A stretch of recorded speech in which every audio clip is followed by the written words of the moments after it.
Hello and welcome back to this channel's coverage of the tank loss patterns during the ongoing Russo-Ukrainian War. This episode is for August of 2022.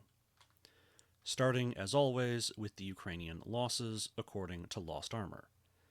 In this case, during this month, they are estimated to have lost 5 T-80s, 10 T-72s, and 7 T-64s, for a total of 22 tanks. This would mean that August was the first month in which Ukraine lost more T-72s than T-64s, as well as having an unusually high proportion of T-80s, though I wouldn't put too much faith in this particular data point due to the fact that we are dealing with a pretty small sample size of, again, only 22 vehicles. Once the losses pick up again next month, we'll be able to see a little bit more if that pattern actually sticks around. Taking a look at those T-80s, we can see that, as always, they are all T-80 BVs, so the modernization level remains all at level 0. I will make a note about the lower image here. This tank does appear to both have the Ukrainian paint scheme and the Russian Z, or Z, markings on it. So this tank was most likely originally Ukrainian, captured by the Russians.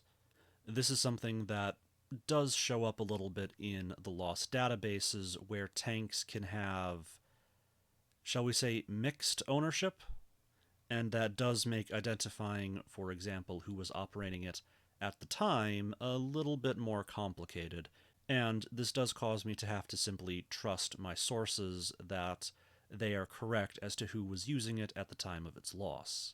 The Ukrainian T-72s are a little bit more varied. There is one which is an unknown T-72 variant, one T-72A, 2 AVs, 2 Bs, and 4 M1s. We can certainly see that the M1's impact is, well, obvious. And although the modernization level varies quite a bit month to month, we can definitely say that the prevalence of less modern T-72s in the Ukrainian tank inventory has increased. Ukraine's T-64 losses are a little bit less varied in that it's 6 BVs and 1 BV 2017. This will mean that their T-64 modernization statuses for the month is all level 0s, and this would appear to be an off month for Ukraine's more modern tanks. As we can see that then reflected in the overall modernization status, this being the first month with no level 1s, and the highest proportion of level -1s, once again showing just how prominent all of those T-72 M1s were in this month's loss patterns. We shall have to see what happens as far as those loss patterns next month. As for the Russian totals, as estimated by Warspotting, there are 44 tanks in total. 1 T-90, 15 T-80s, 26 T-72s, and 2 T-64s. Taking a look at this month, it would seem that the prevalence of the T-80 remains slightly elevated as compared to the first few months of the war, and the prominence of the T-72 and T-64, what I'm referring to as Russia's non-standard tanks, still remains comfortably below 10%. The single Russian T-90 loss was a T-90A. If you take a look at the front of that turret, you can see the Stora Dazzler, so we can confirm that this will be a T-90A. The T-80s are 11 BVs, 1 BVM, and 3 Us, ultimately meaning that potentially the T-80 modernizations may be stabilizing at around 25% prevalence for their level 1s. So again, we'll have to see what happens in the next couple of months. The T-72s are, per usual, the most varied, with 3 of an unknown variant, 6 Bs, 5 BV 1989s, 6 B3s, and 6 B3 Model 2016s, for a oddly symmetrical composition. This means that the T-72 losses have returned to what they had been previously as opposed to the somewhat more modern composition from July, and probably has stabilized around that 55 level. a level I'm a little bit more confident about due to the fact that it is both the last 3 months of low sample size as well as the preceding 3 months with much higher sample sizes. If we compare this to the patterns of Russia's T-80s, I think it would be a fairly safe assumption to make that the amount of ready-use modernized T-72s was higher than the amount of ready-use modernized T-80s, because the T-80 modernization level has dropped off fairly quickly, but the T-72s hasn't.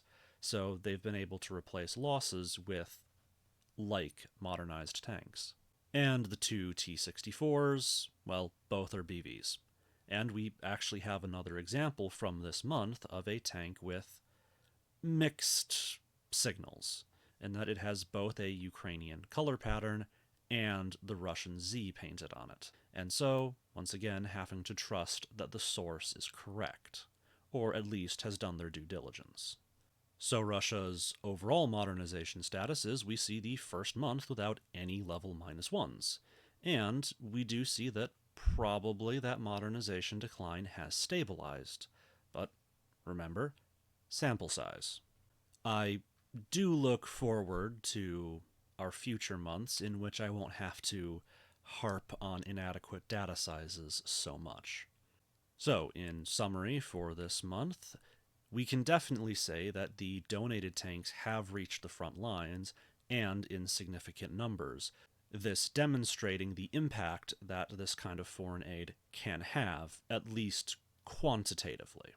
We can also see that the lower loss rates may correlate with Russia's modernization decline stalling out, thus could potentially estimate a carrying capacity, if you want to look at it that way, of Russia's tank modernizations. Obviously, this isn't something that we could apply to the whole war, as industry spools up and the availability of replacements change, but it's always kind of interesting when this happens. I expect that this is going to be the last of these pretty quick videos for a little while, simply because, well, the war is about to pick up again rather viciously. I hope you've all found at least something interesting, and will stick around for those future videos. And I'll see you all next time. Bye-bye.